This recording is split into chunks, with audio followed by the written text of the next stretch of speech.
이게 정말 제일 하나의 힘들어요. 주특기예요. 신기하게 이거 딱 주시거든요. 그게 1년이 넘게 지속이 되는 거예요. 저도 고집이 셌죠. 예. 1년이 넘게 지속하다 보니까 어제 말씀드린 것처럼 부모님처럼 살기 싫다, 뭐 어린 시절에 생각할 수 있는데 뭐 비단 가난 때문만은 아니었을 거 아니에요? 어떤 이유가 있었을까요? 네, 저희 부모님의 삶이요. 네. 정말 헌신적이세요. 시간도 다 주고 물질도 다 주고 다 내어주시는 삶을 살고 계세요. 그래서 성도들이 저희 어머니한테 우리 사모님은 천사다. 정말 몇 안 되는 천사다라고 하실 정도로 저희 어머니의 삶이 천사의 삶을 살아가고 계시는데 예. 심지어 이제 어느 날 제가 집에 갔는데 저희 전기밥솥이 없는 거예요. 엄마 밥솥이 어디 갔어? 그러니까 교회 성도님이 필요하다고 해가지고 주셨다는 거예요. 아니 우리는 우리 여기 압력밥솥 있잖아. 근데 그 압력밥솥이요 고무 패킹이 빠져가지고 고장나서 저기 구석에 놨던 거 그걸 다시 꺼내서 밥을 하시는 거죠. 버리려던 거. 네, 그래서 제가 너무 화가 나가지고 아니 그러려면 딸도 필요하다 그러면 딸도 갖다 줘. 근데 좀 부잣집으로 이왕 갖다 주는 거 부잣집에 좀 갖다 줘라. 이런 네, 어머니한테 그렇게 또 상처되는 말도 했었어요. 그리고 또 이 동네에 이제 기초수급 생활자이신 성도님이 계셨는데 장애를 가진 이 아들을 키우신 분이에요. 근데 이분이 입원을 하셨어요. 입원을 하셨는데 이제 그 아들 밥을 줘야 되니까 밥을 가지고 오라고 어머니한테 문자로 정말 명령식으로 문자를 보내신 거예요. 네. 제가 당연한 듯이. 네, 제가 그걸 봤거든요. 근데 저희 어머니 그 문자를 보고 도시락을 챙겨서 가시는 거예요. 근데 저희 어머니가 태어나실 때부터 소아마비를 이제 조금 아주 살짝 이제 가지고 태어나셔서 티가 안 나시지만 그래도 너무 많이 돌아다니시니까 자꾸 넘어지세요. 어제도 이만한 반창고를 붙이고 계시는 어제도, 거예요. 왜 그래? 그랬더니 어제도 넘어지셔서 무릎에 진짜 주먹만한 멍이. 아이고. 네, 그렇게 불편하신 몸을 가지고 차비 아끼신다고 택시도 안 타시고 30분이 넘는 거리를 도시락 들고 계속 왔다 갔다 하시니까 저 너무 화가 나는 거죠. 그래서 이제 어려운 분을 누가 인정해주고 섬겨주겠어요. 그분을 이제 섬겨주시는 분은 저희 어머니밖에 없으시니까 그냥 막 대하시는 거죠. 다 받아주시니까. 그렇게 종처럼 사시는 어머니 모습이 정말 저는 싫었거든요. 네, 그래서 저는 결코 저는 어머니, 아버지 같은 목회자의 길을 걸지 않겠다. 정말 평범하게 내가 살고 싶다라는 생각을 그때 갖게 되었어요. 왜냐면 이 개척교회를 하게 되면 한 생명, 한 교인이 교회하다 보니까 거의 뭐 동네 주민센터가 해야 될 일을 도맡아 하잖아요. 맞아요. 거의 그냥 부르면 달려가서 뭐 상하수도 막힌 것도 뚫어줘야 되고 누가 아프면 또 누가 무슨 일이 정말 누군가가 무슨 일이 생기면 부르는 그런 존재셨을 거 아니에요? 네, 너무 잘 알고 계시는 것 같아요. 저희 아버지 지금도 화장실 고치러 가시고 지금도 그러죠? 뭐 이제 고치러 많이 가시는데 저희 어머니가 이제 삶이 그러시니까 교회에서 이제 경찰을 부르고 119를 불러야 할 상황 속에 저희 어머니한테 전화를 하시는 거예요. 저희 어머니는 아버지 운전하시라고 하시고 병원도 모시고 가시고 이제 일도 해결해 주시고 그러니까 온 교회, 온 동네에 소문이 났어요. 이제 교회 안 오시는 분도요 이사 오시면 저기 열린 침례 교회 가라고. 거기다 부탁하면 된다고? 네, 아니요. 교회 이제 교회를 이제 이사 왔으니까 새롭게 교회를 찾잖아요.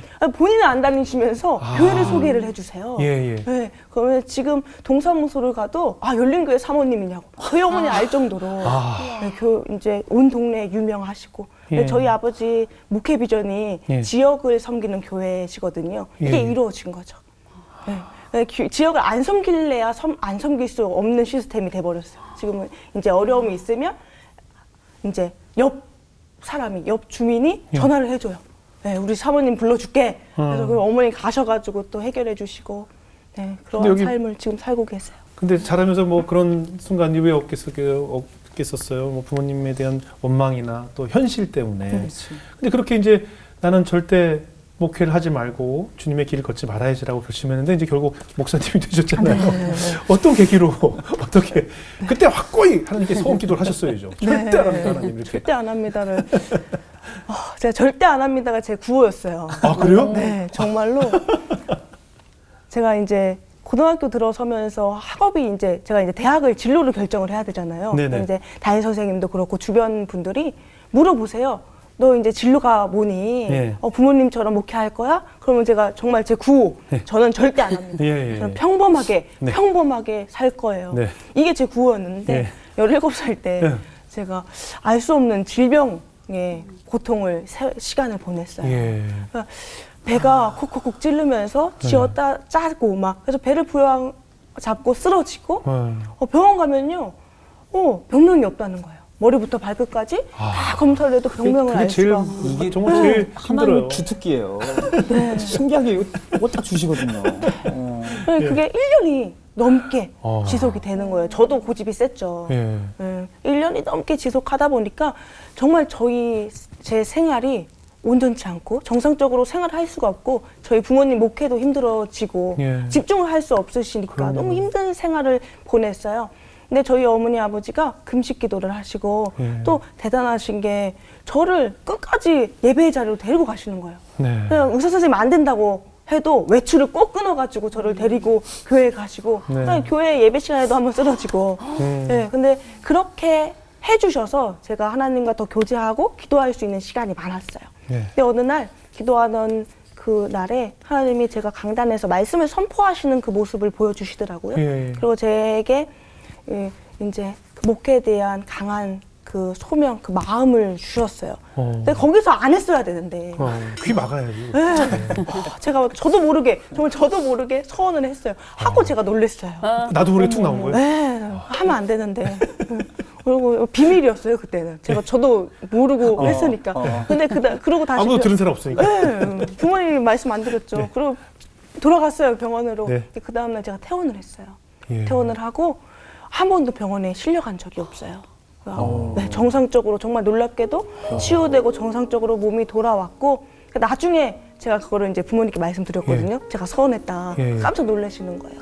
그래서 제가 그 가정이 예.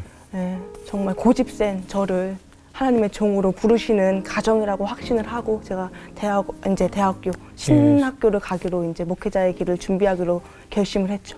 어때요? 아버지 반응은 내 딸이 목회자가 되겠다고 선포했을 때 네. 아버지 반응은 저희 아버지가 확고하게 반대를 하시더라고요. 진짜요? 네, 목사님이 반대하셨다 그러면 이상하잖아요. 네. 아니요. 네. 좀 이해가 됩니다. 이해가 되시나요? 네, 이해가 좀 네. 그래서 저희 아버지가 반대를 하시더라고요. 나중에 안 이야기인데 제가 신학교를 간다라고 했을 때 예.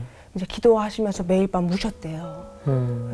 이제 하나님의 부르심 때문에 가야 되는 건 아는데, 아는데 힘든 길이니까. 내 아비의 심정으로는 그럼요. 내가 못 보내겠다 그럼요. 하시면서 우셨다고 하시더라고요. 예. 네, 저희 아버지가 7남매 중에 6째로 예. 정말 부모님이 일찍 돌아가시고 예. 정말 가난한 시골에서 이제 자라오셨는데 거기 교회 전도사님 도움으로 신학교를 이제 입학을 하셨어요. 입학금을 주셔서. 근데 생활비랑 등록금이 이제 그 등록금이 없으니까 매일 막노동하면서 이제 그 제일 싼 학식도 못 드시고 예. 이제 매일 물로 배 채워가면서 이제 학교 생활을 하신 거예요. 예. 그리고 이제 그 개척하시고 생활이 이제 어려우셨잖아요. 예. 네, 근데 여자가 또 이 어려운 길을 간다고 하니 내 딸은 절대 못 보내겠다 하신 거죠. 근데 이제 또 어떻게 가게 되니까 네. 가장 든든한 지원군이 되셨는데 네네. 제가 또 갑자기 군대를 간다고 이야기를 하잖아요. 네네. 군대만은 절대 안 된다. 예, 예. 근데 제가요 아버지를 설득할 시간이 없었어요 그때. 예. 이제 지원 그 기간이 얼마 안 남아서 예. 그 아버지는 뒷전이었어요 그때는. 빨리 써서 내야 되니까 제가 예. 서류를 써서 지원을 했죠. 예. 그리고 합격을 했어요. 했어요. 근데 이제 아버지가 그때 이제 이야기를 하시는 게 내가 재입대하는 꿈을 꿨었대요. 그래서 저희 어머니가 옆에서 이제 증인으로 이제 저한테 말씀하시는 거예요. 아버지가 자꾸 주무시다가 놀래가지고 막 기겁을 하고 계신데요. 남자들의 가장 큰 악몽이거든요. 네, 그죠? 막 남성들의 가장 큰 악몽. 어떤 악몽을 꿨길래 물어보시는 맨날 군대 가는 꿈을 꿨다. 그래서 네. 매일 밤 꾸신 거예요. 아. 근데 어느 날 제가 군대를 가겠다라고 하더라는 거예요. 근데 그 이야기를 한 후에부터 꿈을 안 꾸신다고. 또 아버지가 고백하시기를 하나님이 너를 군에 보내시는 그 일하심이었구나 하신다라고 고백을 하시죠. 군 또 장교시잖아요. 근데 장병들을 만나는데 이게 또 이렇게 약간 여자 목사나 여자 장교라고 또 무시당하면 안 되니까 일부러 조금 딱 군인처럼 엄격하게 뭐 이렇게 하는 것도 좀 있으세요?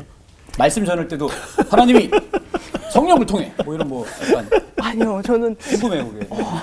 아니 설마 그렇게 했어? 그래도 혹시나 뭔가 이렇게 딱 제가 권위적인 걸 보여주기 위해서. 근데 제 말투가요. 네. 군인 말투는 군인이 돼서 군인 말투가 된 게 아니라 네, 네. 원래 군인 말투였어요. 아 원래 어릴 때부터? 네, 뭐뭐 했습니다. 아 그래요? 단아가를 하셨구나. 네, 네. 이때 전에 사역하던 교회 목사님께서 네. 목사님 군대 가려고 미리 준비한 거예요? 말투가 자연스러워. 네, 아니 원래 제가 맨날 다를 해서 근데 제 말투가 원래 그래요 목사님 안 최적화되어 그러려고 계셨네. 네, 어. 근데 이제 군인들한테는 한없이 제가 이렇게 안 보여도 따뜻해요. 아, 네, 예. 누나처럼. 아니 따뜻해 네, 보이세요. 근데 제가 나이 차이가 얼마 안 나는데 그렇죠, 그렇죠. 엄마 같은 제가 왜 그런 마음이 드는지 모르겠지만 네. 제가 엄마 같은 마음으로 품게 되거든요. 예. 그래서 엄마처럼 안 산다 그랬는데 제가 엄마 같은 극률한 마음으로 품고 네, 그래서 그 군인들이 참 저를 좋아해요. 예. 네. 밥 사달라고 하는 경우도 많잖아요. 아 그럼요. 제가 밥을 좀 잘 삽니다. 아, 네, 제가 진짜 밥 잘 사는 밥 사살 누나. 잘 누나. 밥 잘 사는 목사 누나네. 목사 누나. 네. 네, 누나라고는 안 부르더라고요. 네, 그렇죠, 얘네들이. 목사님이라고 좀 하죠. 서운해요. 네. 네. 감히 그런 생각 못 못하죠. 제가 막 우리 같은 세대야 하면은 그냥 표정이 말로 전해주듯이. 그렇죠. 그 친구 만약에 저한테 그랬으면 그건 아니지 말입니다. 그렇게 이렇게 반응이- 요즘 그렇죠. 그래요? 당당하게 얘기해요. 네. 눈빛으로 막 그건 아니라고 막 쏴주니까 그래요? 미안하다고 사과해요 제가. 네네. 근데 이제 제가 초임 때는요, 그 뭐 다 떼고 뭐 그때는 뭐 적금을 제가 뭐 이렇게 기가 팔랑귀여서 많이 들어가지고 네. 들어오는 게 얼마 없었어요. 네. 근데 그것보다 밥을 더 많이 샀더라고요. 어. 월급보다. 네, 근데 지금 코로나 때문에 많이 못 사는데 그렇죠. 제가 밥을 사게 되는 또 계기가 네. 있었던 게 제가 어렸을 때 또 아픔이 있었어요. 네, 그날은 이제 그때 이제 유치원을 다녔을 때인데 그때 이제 어머니가 데리러 오는 날이었어요. 네. 이제 소풍을 갔다 와서 이제 친구 어머니랑 저희 어머니랑 이제 걸어서 집으로 오는데 슬러시 집이 있었어요. 네. 근데 친구가 슬러시 먹고 싶다 네. 하더라고요. 그래서 슬러시 가게에 들어가는 거예요. 예. 근데 이제 저희 어머니는 돈이 없으시잖아요. 예. 돈이 없으시니까 들어가지 못하고 가게 앞에 저희가 서 있었어요. 근데 그때 저 어린 마음에 7살인데 슬러시가 너무 먹고 싶었죠. 근데 제가 그때는 얼마인지 모르는데 초등학교 고학년 때 300원이었거든요. 네. 유치원 시절이니까 그 200원, 뭐 100원 했을 텐데 그 돈이 없어서 어머니가 못 사주셨던 거죠. 네. 어머니를 저는 이제 바라보고 있었고 근데 이제 그때 다행히 감사하게 저희 다른 교회 다니는 집사님이셨어요. 그 친구 네, 어머니가. 그래서 사모님 이슬이도 슬러시 사줄게요 해가지고 먹었는데 그때 기억은 제가 아직도 제 그렇죠. 마음속에 있어요. 그 막 그 감사하게. 아련했던 네, 그 네. 막 그러니까. 아린 그 마음이 있어서 제가 이게 막 돈 내는 게 습관이에요. 그러니까 얻어먹지 못해요. 그러니까 네. 사주고. 네, 고등학교 먹이고. 때부터 그냥 내는 거예요. 돈이 있든 없든 돈이 없으면 안 나가죠. 그러니까 돈을 못 내니까. 아예. 네, 제가 돈이 있어야 집 밖을 나갔고 네. 그러니까 없는데 돈을 내고 근데 이제는 조금 이제 상황이 좋아져가지고 좀 들리는데 네, 장병들한테는 들릴 수 없잖아요. 그래서 네. 저는 진심으로 말합니다. 밥 사달라고 해. 어. 네, 신병들 교육할 때 예. 언제든지 밥 사주니까 지나갈 때 뭐 PX에 만나면 뭐 사주세요 하고 붙잡고 밥 사달라고 해라. 어머나. 근데 제가 룰이 있거든요. 제가 절대 밥 먹을 때 신앙적인 이야기 안 하기. 그래요. 네. 괜히 밥 사주면서 네, 신앙적이 하면은 네. 목사님들 다 들으셨으면 좋겠는데. 네, 부담 갖고 막 체하고 밥 이거 얼마 안 되는 거 사주면서 잔소리 한다고 예. 생각할 수도 있고 예. 그리고 제가 만나는 장병들 다 기독교인이 아니거든요. 예, 제가 예. 이제 군종장교로서 부대에서 역할을 하기 때문에 네. 다른 종교들도 있고 부담 없이 그렇겠죠. 다가와야 되는데 신앙적인 얘기를 하면 이제 저를 안 찾아와요. 그래서 좀 편하게 밥 많이 먹어라, 맛있게 먹어라. 그리고 가끔씩 이런 고민을 가진 친구들이 참 많이 오거든요. 제일 많은 고민. 여자친구 헤어지고 많이 찾아와요. 그래 맞아. 네, 제일 막 힘들어. 울고 막 핸드폰 풀렸을 때요. 맞아. 하루에 3명이 왔어요. 이걸 보고 확인했구나. 아이고야. 다른 핸드폰 남자들이- 연락이 되니까 왜 이렇게 많이 헤어지는지. 여자들 좀 차지 좀 마세요. 막 차요. 그러니까 이제 짝꿍이 또 들이대고 뭐 이런 거. 네, 차지 좀 마. 울고 오면요 제가 해줄 수 있는 거 같이 욕해주기. 같이 오고. 네, 막 이제 해줄 수 있는 게 그것밖에 맞아, 없어요. 맞아. 어떻게 기도를 해줄 수도 없고 기도해줘야죠. 밥을 좀 사주는데 기도도 좀 이렇게 장난식으로 하나님 더 좋은 벌레로 사람. 주세요. 에? 좀 벌 좀 주시라고. 벌 주시라고. 아, 그 여자 벌 받으라고? 네, 제가 이제 고무신 거꾸로 쉬는 이제 여자친구 얘기를 하면 제가 이제 그러죠. 아이씨. 내가 가서 잡아올까? 내가 가서 아이씨. 때리고 와? 막 이제 하면은 아, 그 여자 쪽 얘기도 들어봐야죠. 여기 남자도 무슨 일단은 문제가 제가 있는지. 편이 되어줘야 돼요. 일단은 용사의 편이 되죠. 저는 그 여자친구 모르니까 일단 제 옆에 있는 제 용사. 엄청 위로를 받겠네요, 진짜. 아니, 근데 어떠세요? 이제 시간이 지나면 지날수록 하나님께서 왜 나를 군목으로 보내셨을까 이런 생각이 들잖아요. 그런데 네. 아, 이래서 날 보내셨나? 뭐 이런 확신이 드는 순간도 있을 것 같아요. 저 1년에 한 번씩 예. 6.25 주간 때 네. 6.25 구국성회라는 걸 합니다. 예. 저희 군종에서 기독교에서 예, 예. 이제 주관을 하는데 그때는 이제 육군, 해군, 이제 공군, 해병대까지 다 전 저 파주에서 막. 네, 맞아요. 예. 그 전 기독교 장병들이 모여서 네. 이제 수련회를 2박 3일간 해요. 예. 근데 그 하필 그때 저희가 훈련이 겹친 거예요. 네. 그래서 하루밖에 참여를 할 수가 없는데 네. 장병들이 가자는 거예요. 힘든데 자기들이 괜찮다 가겠다. 저 혼자 가려는데 같이 가겠대요. 그래 같이 가자 해서 막 그 화생반 훈련 하다가 다 끝나고 이제 갔거든요. 갔는데 15,000명이 모여있더라고요. 너무 많이 모이니까 핸드폰도 터지지 않아요. 군종병을 찾아야 되는데 문자가 가질 않아요. 너무 많으니까. 아, 그래요? 네, 그렇게 많은 기독교 장병들이 모였는데 네. 가슴이 뜨거웠죠. 근데 그때 룰이 있어요. 예. 군종 목사 중에 막내, 예. 가장 막내 기수가 특송을 합니다. 와. 그때 이제 저희가 딱 1년 되는 7월 달에 임관하고 6월 마지막 주니까 그때가 네네, 이제 다음 주면 막내를 떼요. 다음 네네. 기수가 임관을 하니까 막내로서 마지막으로 찬양하는 그 걸렸네요. 시간인데 이제 밤에 가장 이제 마지막 순서에 저희가 올라간 거예요. 네. 네, 그 앞에 15,000명의 기독교 장병들, 용사도 있고요, 간부님들도 있고요. 예. 근데 이제 그 용사들 바라보면서 저희가 우릴 사용하소서라는 이제 찬양으로 특송을 했어요. 예. 근데 저를 바라보는 그 영혼들, 예. 마음이 너무 뜨거운 거예요. 어. 근데 특송인데요, 네. 같이 불러요. 근데 그 찬양이 그 기도원을 울려 퍼지는데 얼마나 뜨겁고 감격스러운지 네. 제가요 그 영혼들 그 예배 시간에 이렇게 보거든요. 봤어요. 이렇게 저 친구들 간식 먹으러 마일리지 때문에 왔구나. 뭐 장난치고 있으면 그렇지. 오지 말지. 네, 초코파이 때문에. 와가지고 요즘 초코파이 좀 많아요. 아, 그래요? 햄버거. 야, 이거 햄버거예요? 네. 요즘 아, 그래요? 제가 군대 가서 초코파이를 그렇게 못 먹어봤어요. 네, 옛날 햄버거, 얘기예요? 네, 토스트, 핫도그, 아. 네, 간식 주니까. 근데 막 차라리 오지 말지 방해하고. 네. 근데 그때 그 영혼들을 볼 때요. 하나님께서 그 영혼들 다시 보게 하시더라고요. 하나님께서 하나님을 위해서 나라를 위해서 보내주신 귀한 영혼이다. 예. 네, 제 마음 가운데 저 귀한 영혼들 정말 귀하게 제가 하나님이 주신 그 영혼 내가 품고 더 사랑하고 더 섬겨야겠다라는 마음, 제가 의무적으로 군종 목사로서 섬겼던 예. 그 마음을 회개하고요. 예. 제가 정말 하나님이 맡겨주신 그 사명 더 귀하게 충성되이 감당하리라라고 제가 결단했던 그 시간입니다. 찬양을 하면서 그 눈빛이 다 들어왔군요.